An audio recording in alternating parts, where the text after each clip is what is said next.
Sensation Sport, c'est votre magazine 100% alternatif et pleine nature, votre grand bol d'air sur petit écran. Aujourd'hui, direction l'ouest pour une descente dans le Grand Bleu à la Pierre du Préfet. Suivra une belle leçon de bodyboard avec les meilleurs riders de l'île, nouvelle génération et old school réunis lors de la première étape de l'Open de surf de Saint-Pierre.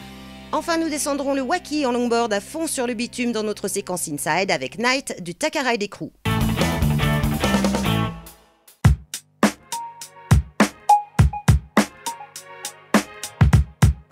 Pas le masque, tu as?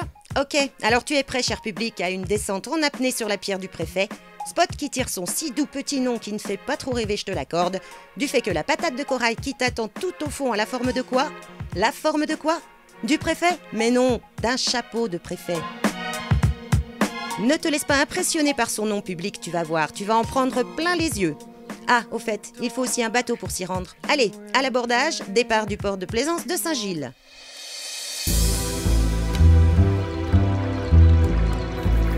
Quand on sort du port, on va prendre la direction sur la gauche. Et bien sûr, on sera dans la réserve.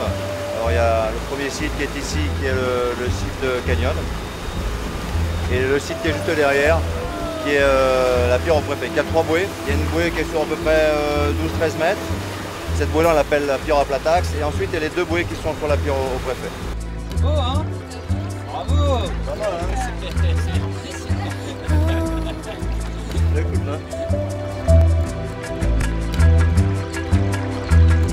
C'est un spot, contrairement aux autres spots qu'on trouve hors réserve, qui est très très poissonneux. Et la faune en apnée, on peut l'approcher beaucoup plus près qu'en bouteille. En bouteille, on fait quand même du bruit avec les bulles. Et c'est quand même beaucoup plus sympa, quoi.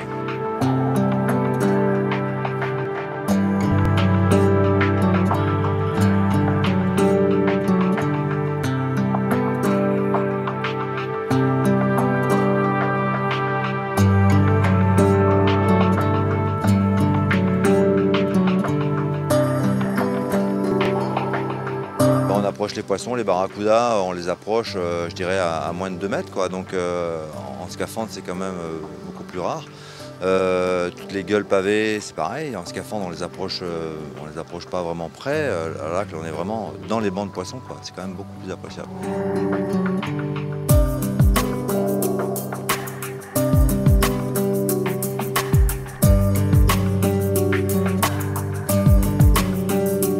Il y a des pierres au milieu de ce spot, il y a des failles.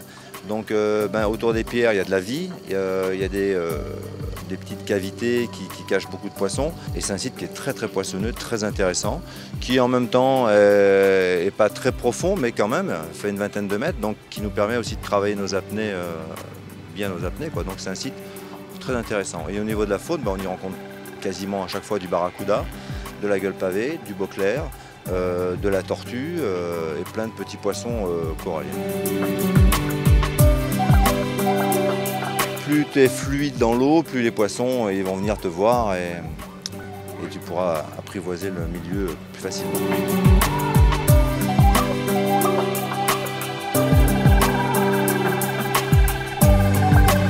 Si t'es zen, si t'es cool, si t'es fun, si t'es tatoué, tu peux faire de l'apnée, il n'y a pas de souci.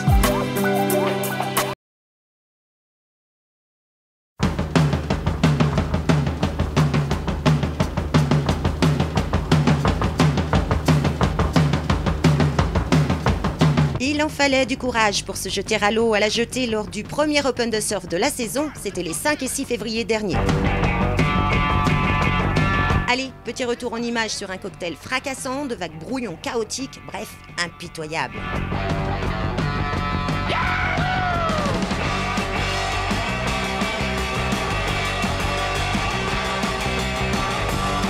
Comme tout le monde le sait, la jetée de Saint-Pierre, c'est une vague pour des confirmés.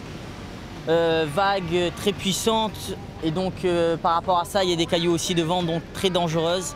Il y a des oursins, il y a déjà eu Emmanuel Caro qui est favori de l'épreuve qui a pris des oursins. Il a passé sa série quand même, donc avis à la prudence malgré que ces Opens sont téméraires. Hey, oh, let's go. Hey, oh, let's go. Hey, oh, Le premier jour, les ondines donnent tout ce qu'elles ont, même pas peur les filles. let's go. La jeune Alice Lemoigne en fera d'ailleurs les frais. You're going through a time, Ouf, le lendemain tout ira mieux pour elle. Elle était très engagée, elle a pris une vague, elle est tombée et après elle n'a pas arrêté de prendre des vagues dans la tête jusqu'au bord. Puis après j'ai vu qu'elle était pas bien, donc je suis parti la courir dans l'eau. Elle a fait une ou deux pertes de connaissance quand même dans l'eau. On est venu m'aider, on l'a sortie de l'eau, on a appelé les pompiers et tout s'est passé correctement. Des grosses conditions donc, où la nouvelle génération de bodyboarders fera de son mieux sur un spot que certains n'ont même jamais pratiqué. Sacré baptême. Everyone gets together to play games and sing songs.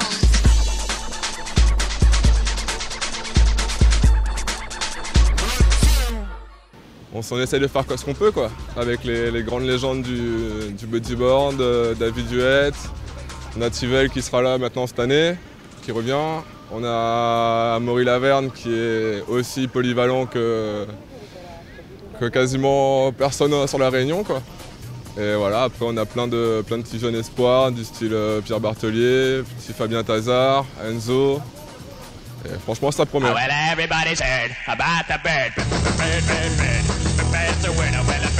Ce sont donc les locaux qui sont avantagés. Et encore, Anthony O'Haraud, junior local de l'étape, sortira de l'eau vainqueur en bodyboard open, mais KO aussi. Ouais, bien géré en tout cas. C'est bien Anthony. Bon là repose-toi et passe à la suite.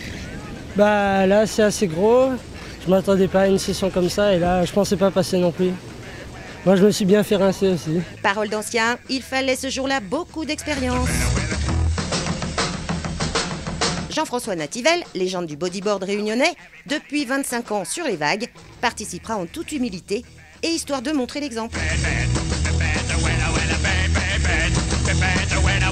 Ce spot, il le surfe depuis très longtemps, dans toutes les conditions, mais même là, il hésite. Depuis qu'on est gamin, on surfe les plus grosses vagues, les plus dangereuses, et on essaye encore de le faire. Voilà, on a eu la chance de pouvoir faire ça et sans trop se blesser, et donc voilà, on continue encore, mais beaucoup de gens appréhendent les grosses conditions, et pourtant, c'est là-dedans qu'on acquiert nos lettres de noblesse. Dommage, il y avait peu de public sur la jetée. Pourtant, les performances des surfeurs, alliées à la beauté des vagues, offrent un sacré beau spectacle. Public, il reste encore les 3 prochaines étapes de l'année pour te rattraper.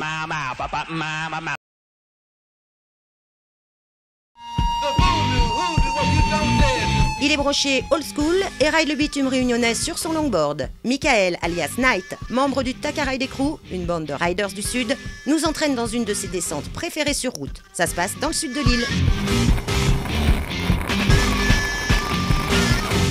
Je m'appelle Michael, Knight de mon surnom, et je fais du longboard depuis à peu près 2 ans, quoi. Longboard old school. Je fais partie du crew Takaride aussi, je crois qu'on est à peu près que 2 à faire du old school, quoi. Sinon les autres sont plus orientés sur du skate de descente, on va dire.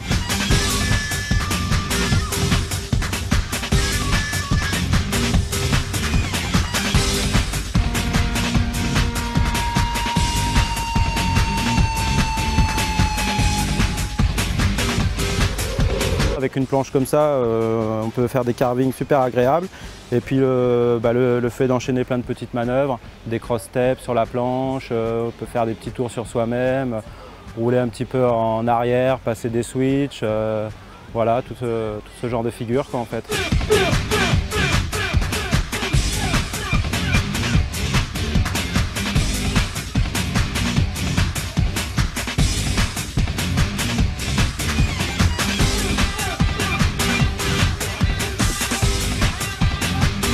Moi je roule assez desserré aussi, pareil, pour faire des courbes bien amples, voilà, quoi, et enchaîner mes manœuvres plus facilement. La route est fermée, il n'y a pas une voiture, mais sinon habituellement quand on roule sur des spots ouverts, là on a les talkies, tout ça, mais pareil on choisit nos heures, qu'il n'y ait pas trop de circulation, soit c'est de bonne heure le matin, ou alors en fin d'après-midi, là quand il ne fait pas trop chaud, mais on choisit toujours des moments où il n'y a pas trop de circulation, et puis pareil, toujours avec les talkie-walkie, mais là c'est l'idéal, pas de voiture, c'est le top.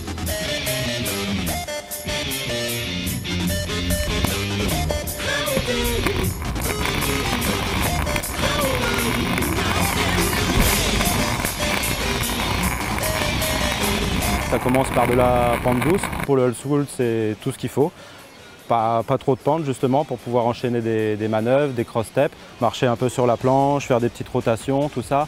Après ça se corse, il faut réussir à se freiner en carve, c'est-à-dire des carves beaucoup plus appuyées, faire déraper un peu les roues, justement pour freiner sa vitesse. Parce qu'avec des planches comme ça, c'est pas non plus des planches de descente, là. Ça s'emballe s'il y a trop de vitesse, la souplesse de la planche et puis les réglages des trucks qui sont hyper souples. Voilà, ça part n'importe comment après, donc il faut garder une allure assez réduite on va dire là, pour pouvoir faire du old school.